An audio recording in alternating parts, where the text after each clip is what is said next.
Hi class, this video is recorded for one function in Excel that is the topic of week 11, Vlookup.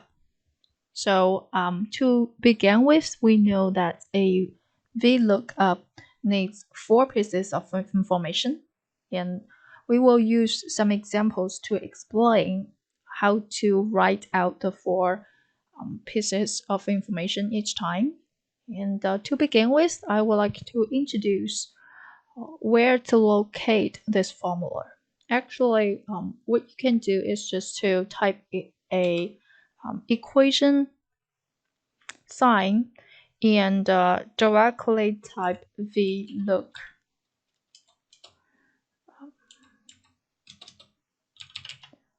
Up.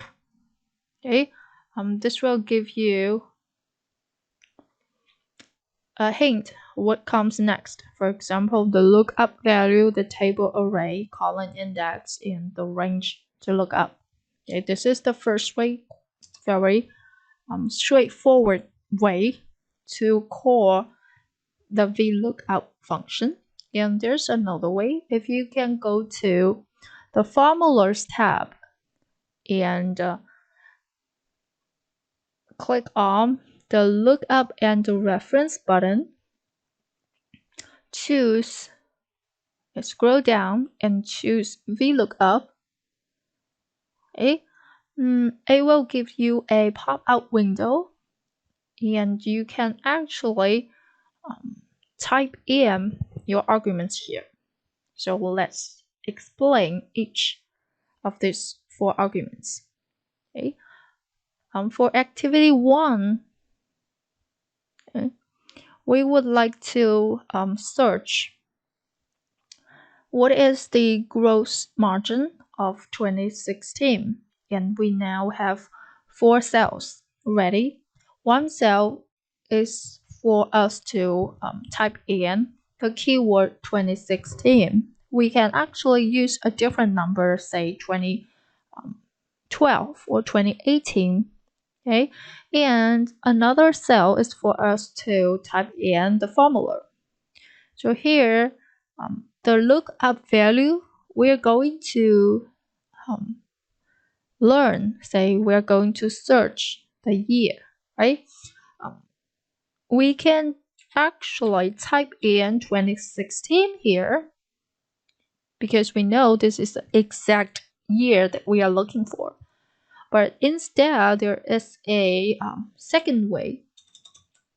What we can do is just click the cell that we need for the years to store the value of the year here. The second argument we need to type in, or we need to select, is where the range we're looking for. It is the entire database, the data set we need Excel to look for. Again, we knew that 2016, the year, is on the very far left column of the dataset, right? So what we need to do is to select the table which have the year's value at the very beginning. So this could be our value, and select everything including the gross margin that we need later.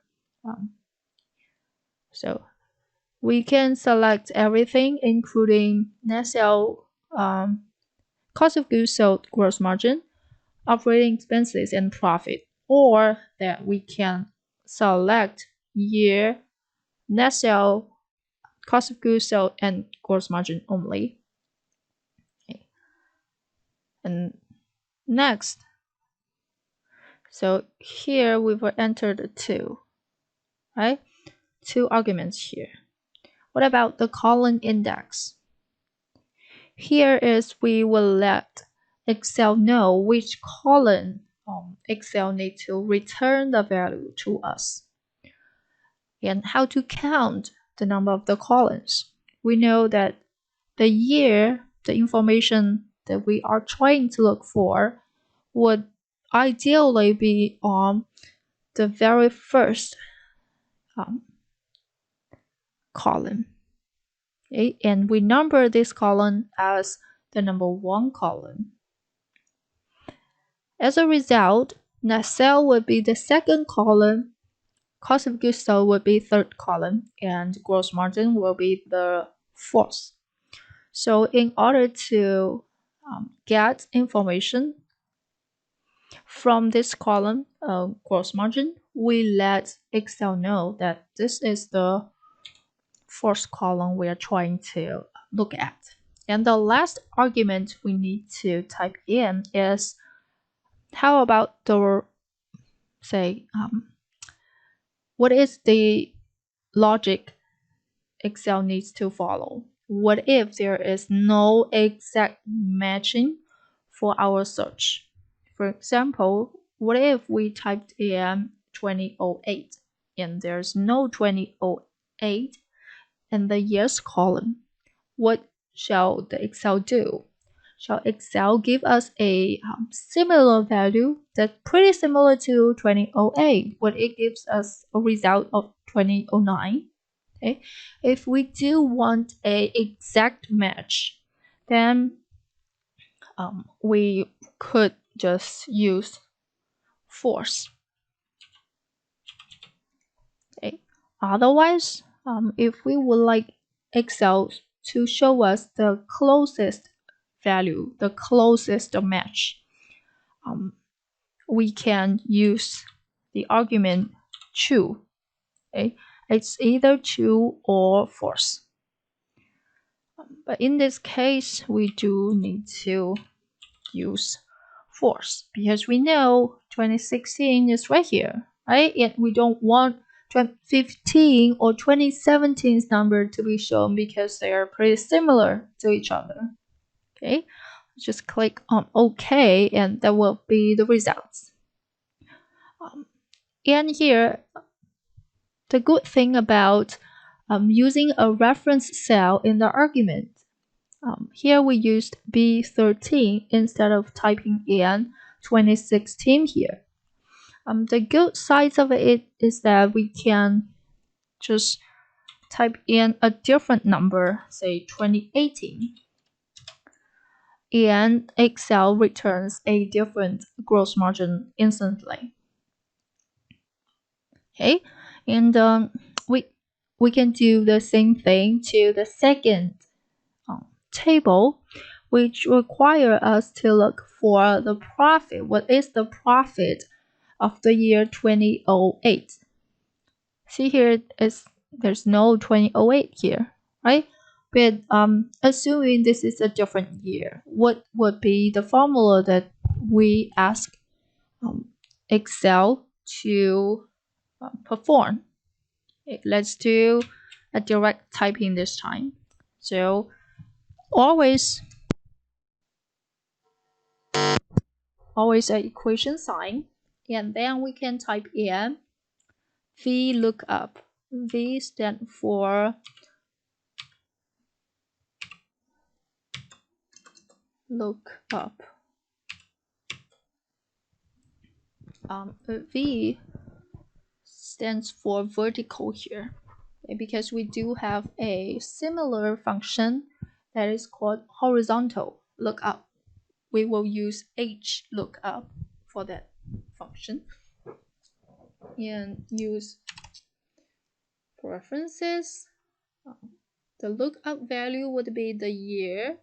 We use the reference cell here, B16, and the table array we need Excel to look for would be everything here, okay, from the years column to the last column, profit, and the index column, say again, the year information would be the first column, and net sale the second, cost of goods sold the third column, gross margin the fourth column, operating expenses the fifth column, profit right? So 6 would be the column number. And again, we would like a exact match. So use force. And we need to click the enter button again to complete the formula. Now what you can see is a arrow sign here.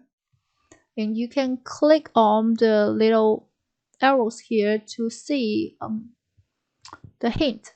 It says the value is not available, which means that Excel did not find any matching results for the year 2008. This is understandable because there is no 28 data here. What we can do is we either request a approximate match, or that yes, we need to see the answer for a different year. Say we would like to know what is the profit of 2010. Okay, let me use 2010 again. Now the profit of 2010 is automatically updated here. Okay, it will be this column,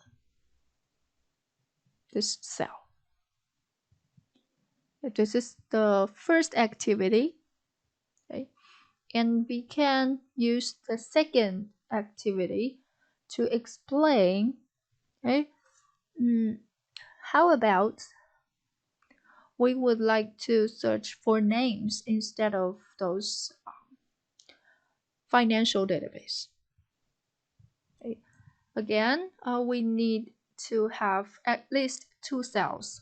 One cell to store what is the thing you would like to search for, and the other cell you would like to show what is the results. Right? Here we would like to search for the last name and ask Excel to return the first name. So we would like to know a person whose last name is Fontana and what's her first name. Okay. Again, we can use the lookup and the reference command. Use this pop-out window to type in the 4 arguments. Okay. So the last name would be our lookup value here. We can just use the reference cell C10, or we can directly type in the Fontana. The table array here. Please be note, the table contains the last name as the first column if we do a vsearch, a vlookup. So when we type in the table array, we always put the last name as the first column. And we know that the first name would be the results we are looking for. So we can simply put these 2 columns as the table array. Or we can actually use the last name column, first name column, title, and extension. We can use 4 columns in total, but be sure the first one, the first column would be the last name. Okay, the column number, since we know the first name is to the right of the last name, and this is the second column, right? So we type in the 2 here. The range, whether we would like a exact match. The answer is yes. We don't want Excel to show us a name because he or she has a very similar last name, right? So we do like to choose force. And okay, so it happens that whoever whose last name is Fontana, her first name is Olivia. Now let's see a different example. What about we ask Excel to search for the last name of a employee whose ID number is 102. First, we need to again type in equation sign, and we type in Vlookup. Use preferences, and first argument we knew that C13 would be the reference cell that we store the ID number. The table array here, of course, ID would be the first column, and since we know the last name would be the column that we need, can either be just these two columns? The answer is yes. You don't have to select the whole table. Okay, just make sure the ID is the far left one. And the column number, well, last name is to the right of ID. This is the second one from the left.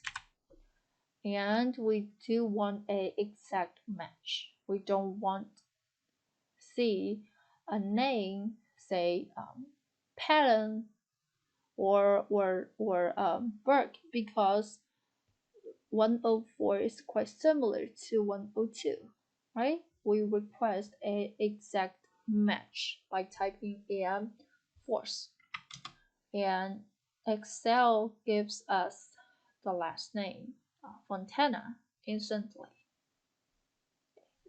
Let's see a third example. The first two examples all needed the exact match, but for the third one, we will see how to use a approximate match here. Okay.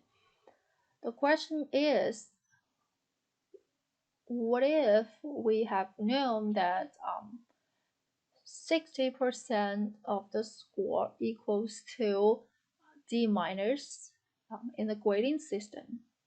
What if we knew a student whose name is Sarah, she got 15% in her score, and we will assign a letter grade here for her mark, right?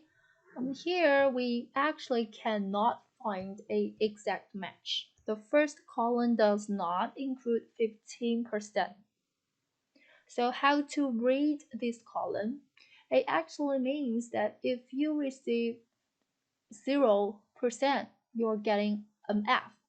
But if you receive anything between 0% and 59.9%, you are still getting an F, right? The lowest percentage for a D minus would be 60%. It indicates a range instead of an exact number here. So for Sarah, we knew that she got definitely a F, right? And for Olivia, since it is over 33%, it's an A, definitely. But how to do it automatically? What if we have tons of students' names here and rows and rows of their scores, we need to turn those scores into grade marks, right? Here is how we can use VLOOKUP to complete this. Again, we need to type in equation sign, use VLOOKUP, and we are going to seek information here in the reference cell E4. And we knew that if we are moving down, this cell will be changed. Say that if we are looking for the mark of Olivia, we are using a different cell, which is E5 here, right? We know the reference cell will be changed if we move to the next row, right? But however, the table array that we always would need to use the table here for a reference. So here, when we actually type in the table array, we can use a dollar number. Remember, we use a dollar number to indicate a absolute position. So for this reason, we know that even if we move to the second row to the third row, we always would like Excel to use the original table as a reference. So the table array here needs to be secured to the same position. And we type the third argument, which would be the column index. There are only two columns here. Score, as always, the first column, and mark would be the one next to it. So the number will be 2. Again, do we want a exact match in this case? The answer is no. The answer is we are looking for a range. See, even though that 15 is between 0 and 60, we would like Excel to look for a number that is slightly larger than 15 here, which would be 60, and ask Excel to go back one cell. So stop there. Okay. For this reason, we would like a approximate match and complete your formula by hit the answer button. Now it shows Sarah, she got an F, and we can do autofill using the same formula. And we can double check the formula, say now the lookup value, okay, the cell has been moved down from E4 to E5, which is what we like. And also the table array or the data set here remains the same. So we always will like Excel to look for information within this table array.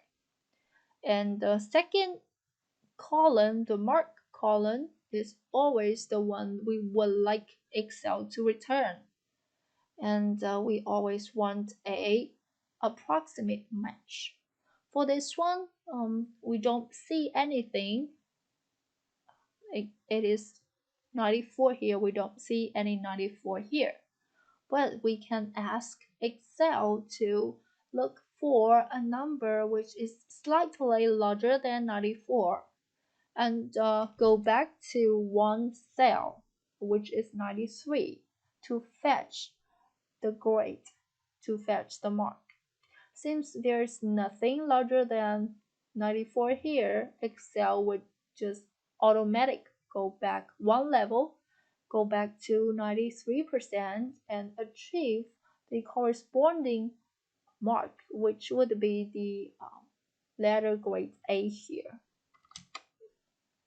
And if you would like to try, you can just type in a random number, say 80, 85. Okay, 85 is not a number that you can find in the table, but if you use autofill here, again, Excel will look for a number that is slightly larger than 85. In this case, it will be 87. Okay, and go back one level, go back to 83 and stop there. Fetch the corresponding cell, which would be the letter B, okay, as the mark. So this is how we can use a approximate match using Vlookup.